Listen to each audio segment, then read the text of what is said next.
Alright, abantu edda bakolanga statement, even just of recent, bazze bakolanga statement nti Bobi Wine tannatuusa ku maanyi Kano Kiza Besigye ge yalina. Naw olwaleero njagala nteeke senses mu bwongo bw'abantu. Amazima ga Katonda mu ggulu olwaleero neeyongedde okukkiriza mu statement ate abala gye badde nga bakola nti Kyagulanyi ye opposition leader ekayeka Museveni gwe yali afeesinze owaddala. Sigamba nti Kano Kiza Besigye teyali w'amaanyi, yes yali w'amaanyi, naye ate Kyagulanyi asukkulumye oba asusse ku Besigye we yali.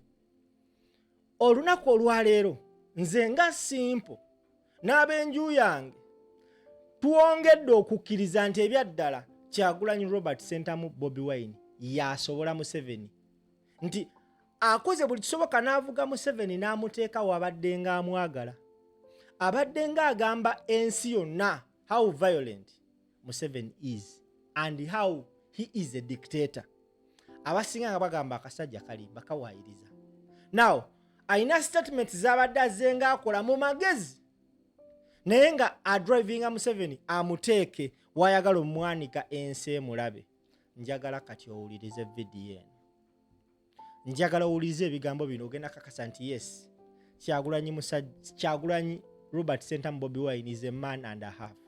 Eno statement yakoleddwa Yoweri Kaguta Museveni. Wuliriza. Mbadde mpulira Kyagulanyi agamba nti abaserikale batono nti bariotas bangi banange temuwuliriza bya Kyagulanyi, temuwuliriza bya Kyagulanyi kubanga tebirina mu kulengera, kubanga buli muserikale omu alina amasasi 12. Kati ekibala ekyo bw'ogamba nti bariotas bangi sooka obala amasasi g'abaserikale ojja oyogere ku namba. It's not a number, it is okugoberera ebiragiro.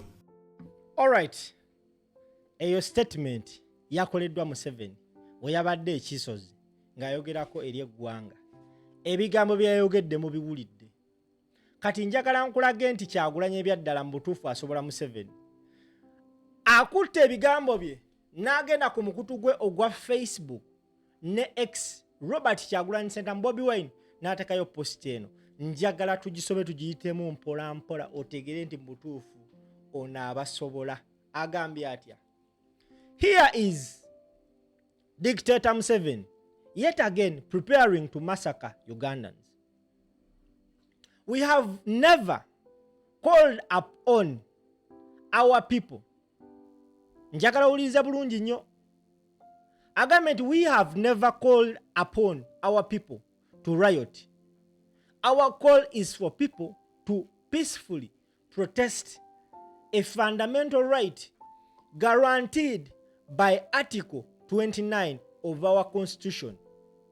We are not talking about rioters. We are talking about citizens of Uganda. Agambe tetuyitanga ku bantu kwekalakasa na kwonoona bintu. Wabula tubadde nga tuyita abantu okwekalakasa mirembe, peaceful protest.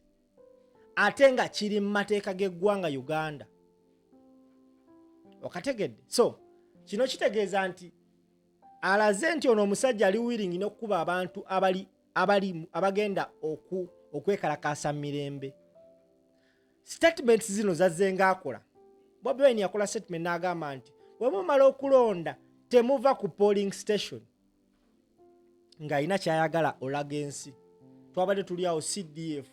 N'agamba olumala okulonda va ku polling station idde waka. Anaagaana we are going to use every means within our disposal.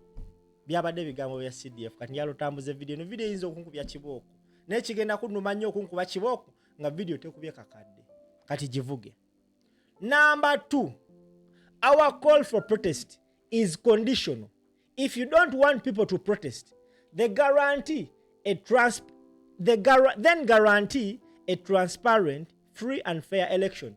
Already, you are rigging the election by stopping us from campaigning, blocking us from accessing radio stations, abducting and illegally arresting our campaigners, etc. Stop all this nonsense and you will have no reason to intimidate the citizen.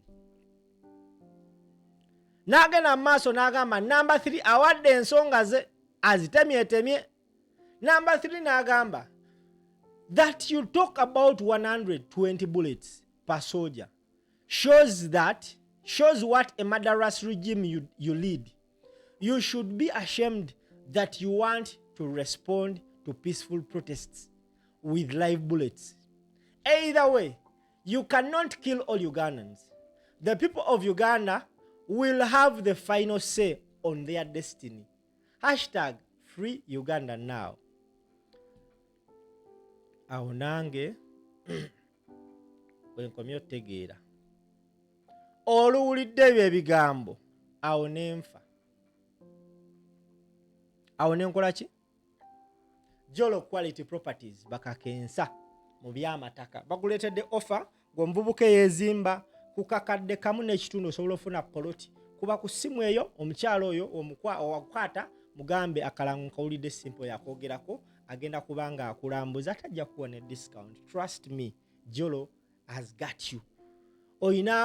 Ayina bana kuzomezi nga 27 birthday yange mungulire akataka. Egamba simple kwadde akataka mu Jolo birthday present. Yes, 27th of December mazaalibwa gange. Okategedde naye ng'ensonga enkulu eri emu omuntu asobola Museveni twalwawo mufuna ekyagulanyi. Omusajja avuze Museveni sematimba process by process agenda mu massaging mpola mpola ayidde essaawa yonna because azenga akola statements era ng'akimanyi okuva lwe yakola statements ng'ayogera ku nnamba y'amagye. Eyo statement etuuzizza ab'amagye obufoofufu era mpaka n'abakulembera Museveni lwavuddeyo. Kati statement zakola of course omutitiizi wano aba yakivudde mudda kuba agambye buli mujaasi ayina 120 bullets n'abagamba now you can do the math. Kino kiraga nti agenda bakuba amasasi. Kati awo omuntu yenna omutitiizi awo equation abagivuddemu awo omutitiizi aba yavuddemu. Kyagulanyi yali atandika campaign zino yagamba abantu bino bye tugendamu byaddala era n'agamba oyo yenna atali ready kugenda mu byaddala ke kaseera okiveemu oba okisigalemu. Basebo ne bannyabo lwe yayogerera ennamba y'abantu gye yayina kwolwo olunaku ate yeeyongerako bweyongezi nga kigamba nti bano abantu bali ready for anything. Wotunuulira ebizze biragibwa mu campaigns zino ze campaign zokka amazima ga Katonda mu ggulu ze nakasooso laba abasajja nga bakutte Emmundu ng'oyinza olowooza bagenda mu lutalo. Now this picture kyakutte so many people's attention. Omusajja yakutte Emmundu wakadaala yeye Emmundu gy'agamba erimu amasasi 120 120 bullets mu campaign. You get out such a gun.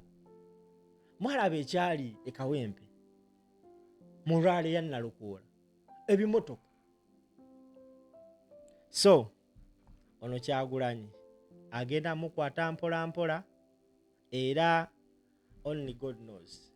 Nyamba otambuze video.